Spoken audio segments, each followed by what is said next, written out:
Welcome to SC Conversation. This is Brian Mosteller.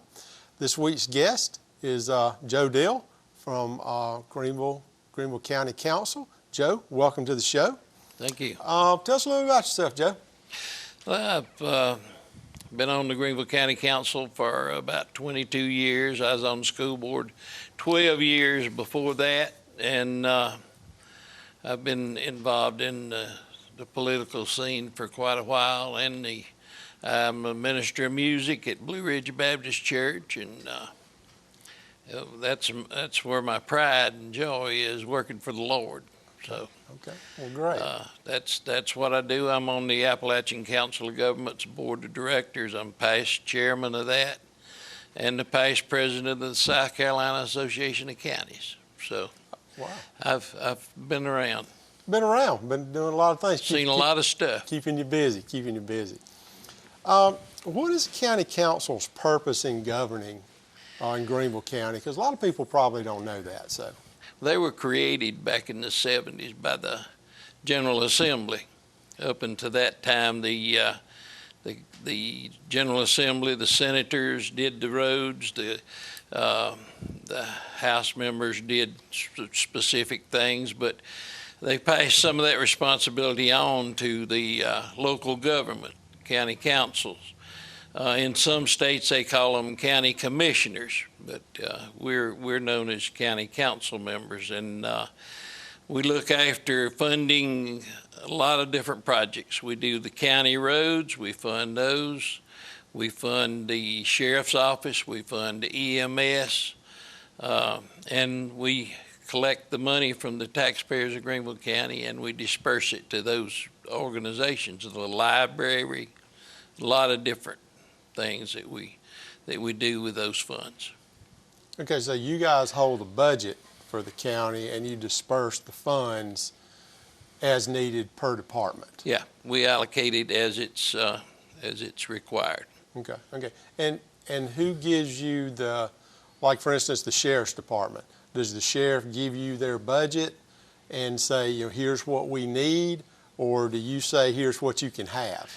No, the sheriff is an elected official. He puts together his own budget, and he brings it to us, and sometimes we add to it. I've never seen a budget that we did on county council that didn't accept what the sheriff had brought forward. Okay. He works with the county administrator, and the county administrator and the finance director and all of those people put together that budget for the sheriff, and the same way with the library and EMS. That is a department of the county. It's not run by an elected official. It's run by our county administrator, who we as a county council hire to operate all these different organizations. Okay. Do you think the average citizen understands local government? No, I don't think that. Very few children get an education now in government. They don't really understand how it all works.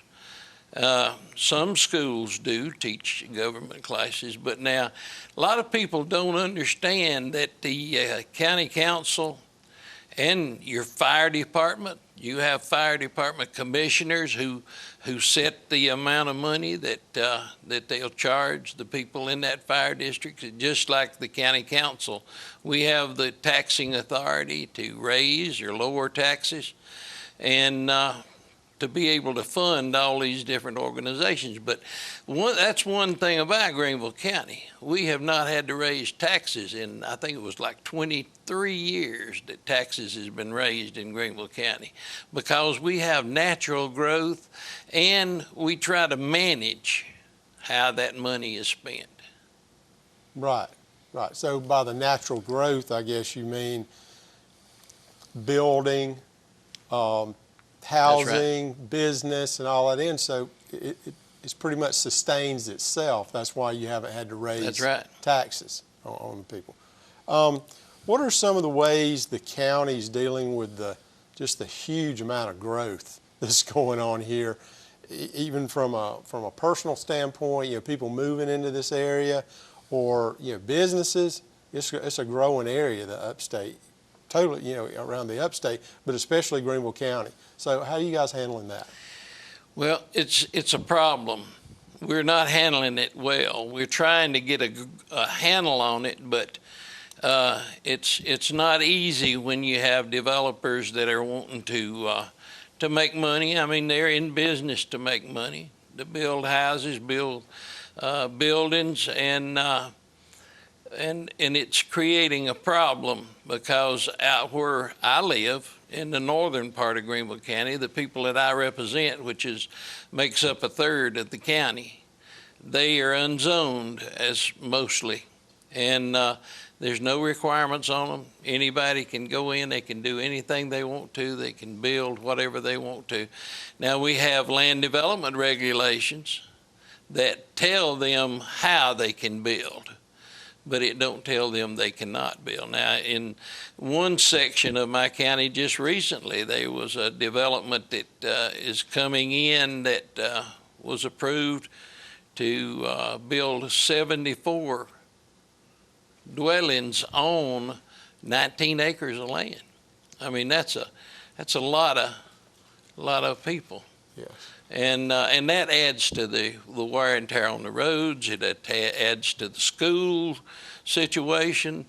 It creates a drain on the taxpayers. So we're trying to get a handle on how to deal with this. And we've got a comprehensive plan that was developed county-wide by all the people in the county, had opportunity to speak on how they wanted it to be done and how they wanted to see the county to grow. And we're just trying to figure out a way to make it work to where it doesn't hurt anybody, but it helps us all in the long run. Right. So, we all heard about COVID here lately. So how has the COVID pandemic impacted the county's ability to do work here in 2020? Well, we've been able to keep County Square, that's our business office, keep it open, and we let people come, they pay their taxes, they get permits to build buildings and do all of those things, but they have to follow all the guidelines that the state's put out. Now, as far as our meetings in person as a county council, we've had to go on to Zoom and do it on the computer, which we've had more people in attendance on the Zoom. I call it Zoom. It's really just a computer program. Yeah. And come to speak to us and be present and watch us work. And I don't like that. I don't have that personal relationship with the other council members that I have to have. So I know if they agree with what I'm wanting to do, or they don't realize whether I agree with what they're wanting to do when we're voting on issues. Mm-hmm. So it takes that away with that interpersonal relationship. And hopefully next month we'll be going back into our in-person sessions. I know that we won't be able to do like I don't think we'll ever be able to do like we had been able to do in the past. I think that they'll have to wear masks, they'll have to check temperatures, you have to have 6 to 12 foot separations and all that kind of stuff, but we'll be back in the same room. Might not can see each other, they'll be so far apart, but yeah, I understand that. But at least you'll be together, yeah. And hopefully people will be able to come in, because like you said, there's a big difference in if you're talking to somebody on the computer versus, I'm talking to you right here. Even though we're 6 feet apart, it's still, there's a little different dialogue, if you will. So what about the roads? I hear a lot about the roads in the state and also in the county.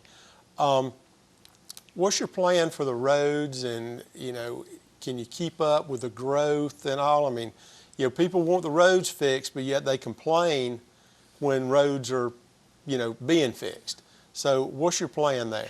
Well, we only have jurisdiction over the county roads. Right. Those roads that are constructed by the county. Now, some are developers build roads at county specifications, and we take those over and we maintain them. And we do we've got a prescription for progress kind of situation where we take so much money in the budget every year and put it to maintain roads and to repave roads that are not well. And if anybody has a county road that they're having a problem with, all they have to do is let me or other council members or the county administration know that there is a problem with their road, and the county will fix it. But now the state's not the same way. There's a different situation altogether there. They, like Highway 276 up through Marietta, we've been trying to get it paved for years, and all they want to do is just patch the potholes. And the potholes now, the patches are more than the original pavement. Right. It's really a mess. And we've got other situations that the state seemingly can't address. And a lot of people are upset about it, and they blame the county, but those are not county roads. Those are state highways, and this new tax that we're paying is supposed to pay for fixing those roads. But a lot of that money is going to fix roads down in Charleston and Horry County and places like that in the low country, and build new roads and stuff like that. And I don't feel like we get our fair share here. I don't think we do. You think, like you say, most of that road money is going down there or not on the roads up here? Yeah, okay. I think so. Okay. And I don't feel like that's the way it's supposed to be. But see, you got to understand in politics, the power is where the money goes. Now, we've got a congressman or a senator down in the low country that has all the power right now. At one time, we had Vern Smith here in Greer, who was all powerful. Right. If you had a problem with the road, it got fixed. But now it's down in Florence County and down in the low country where the roads get fixed, and not up here. Okay. And it's a real problem. Yeah, Mr. Smith was a great guy. He was. I tell you, yeah. I know a lot of people that went to him. His phone probably never stopped ringing. Ringing. I did a lot of stuff with him, like the Poinsett Bridge. We preserved the Poinsett Bridge, and Senator Smith was the one that did that. I mean, he brought people from all over the country. I mean, Washington and everywhere, and he said, this is my bridge, and I want to know what are y'all going to do to save it. And they figured out a way to save it. Good. Okay, we're going to take a short break here, and then we'll be right back talking to Joe Dill. I would like to take this time to thank all of the wonderful people and businesses who are sponsoring this show. When you visit the businesses, be sure to go in and tell them thank you for sponsoring SC Conversation.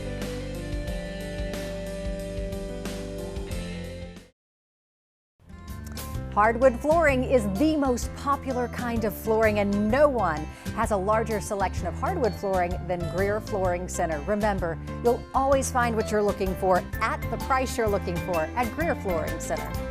Hey, Upstate, Dave Ramsey here to tell you about our investing ELPs, Roger Sims and Jason Carr at Sims & Carr Financial Solutions. Roger and Jason are the only people I personally endorse for investing right here in the Upstate. They specialize in retirement planning, 401k rollovers, as well as mutual funds and other investments. I personally recommend Roger Sims and Jason Carr of Sims & Carr Financial Solutions. Call Roger and Jason today at 879-0337. That's 879-0337.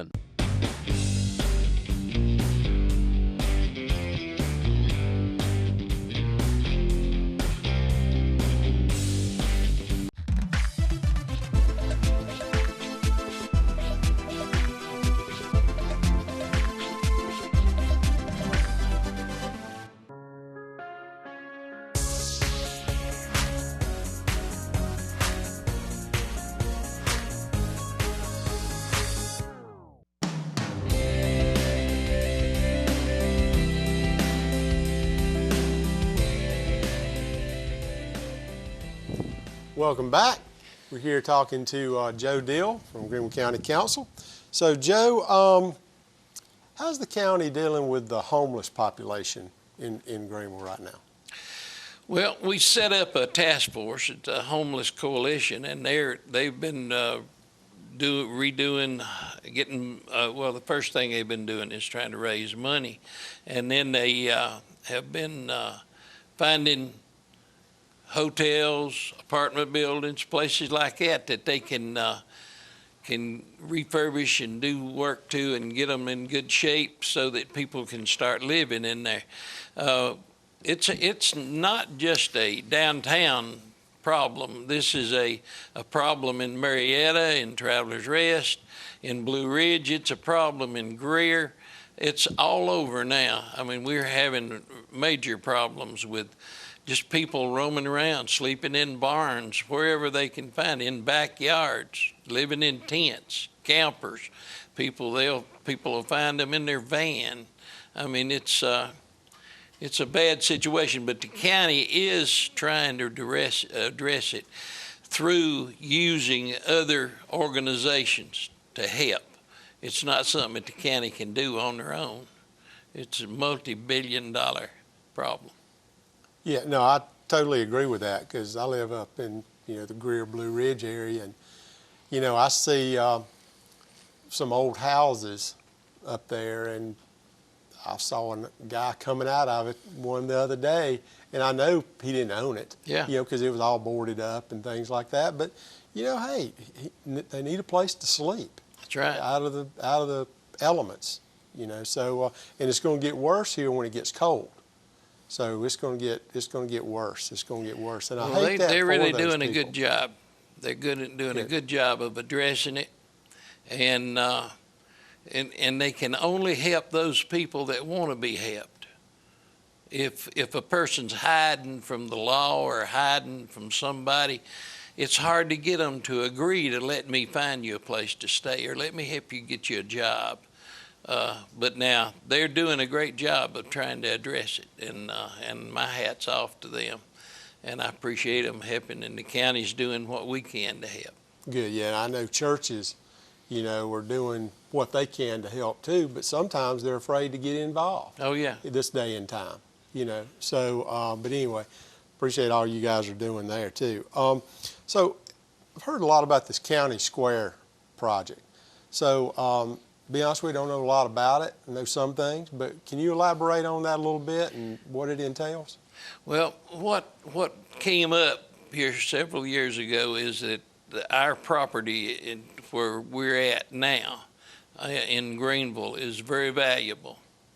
It's the kind of land you sell by the inch, not by the acre. And we had some development people that wanted to buy the property. And what they wanted to do was we would build our office building there, and that would be the anchor to the rest of the development.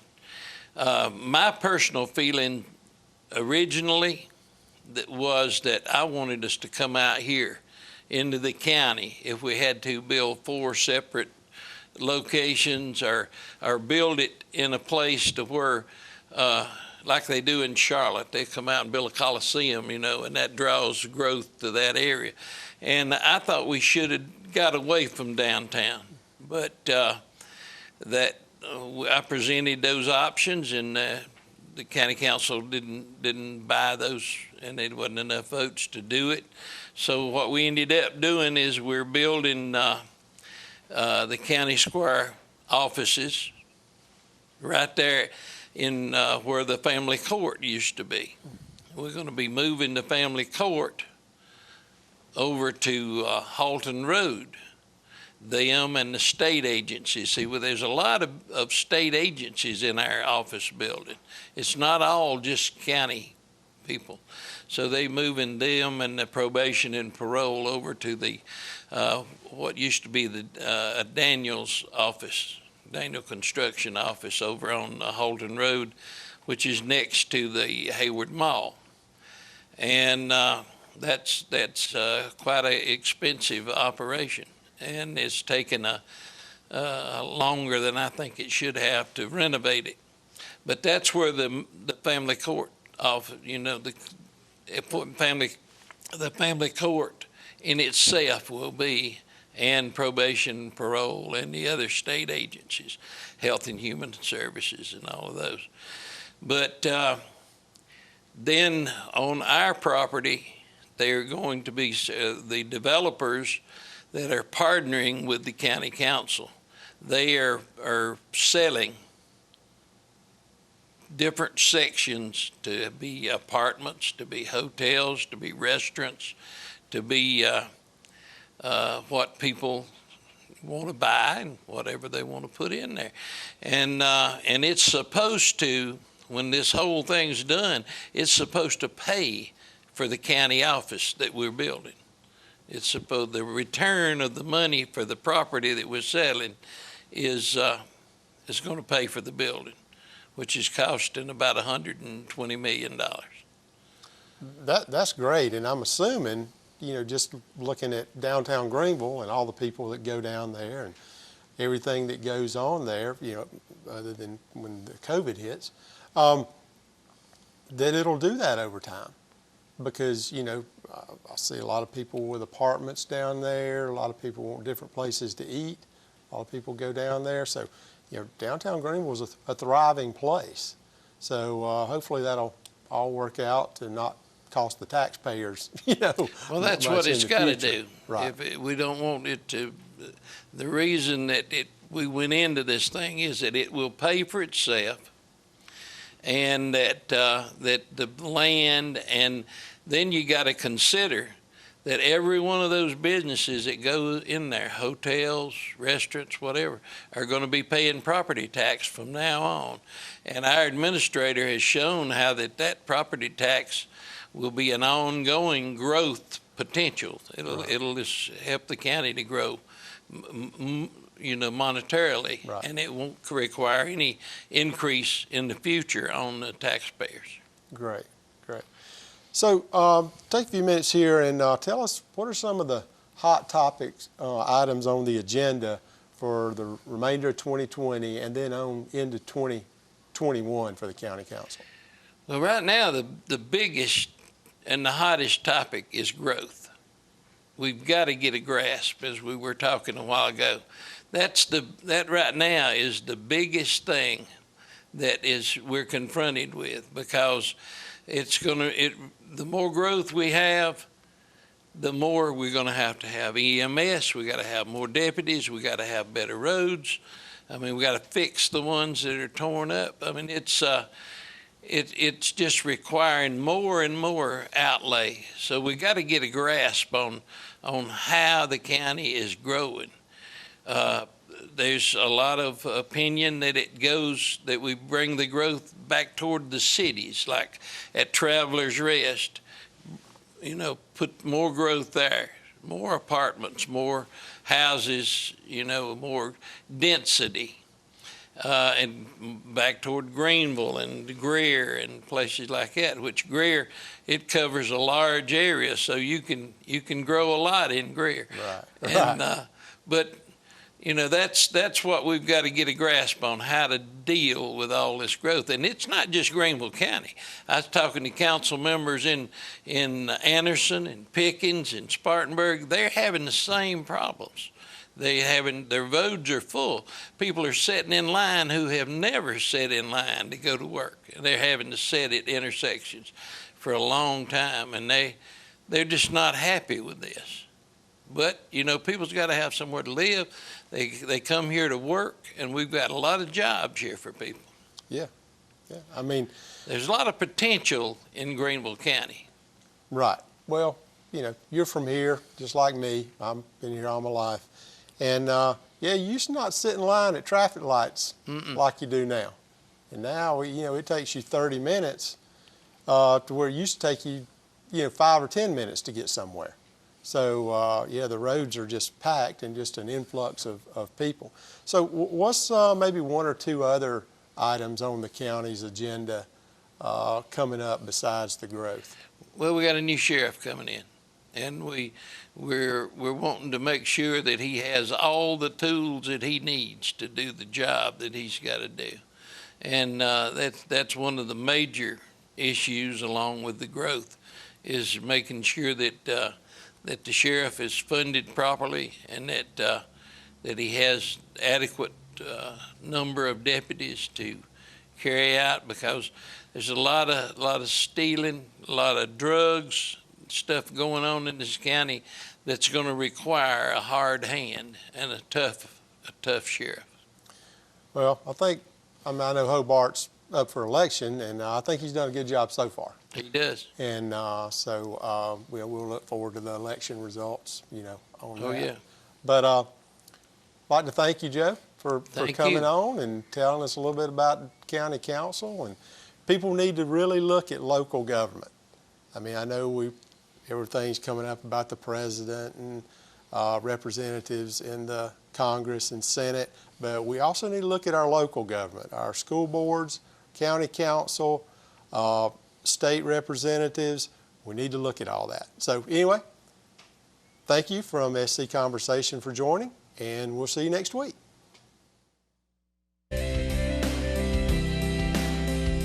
Thanks again to our guests and our wonderful sponsors.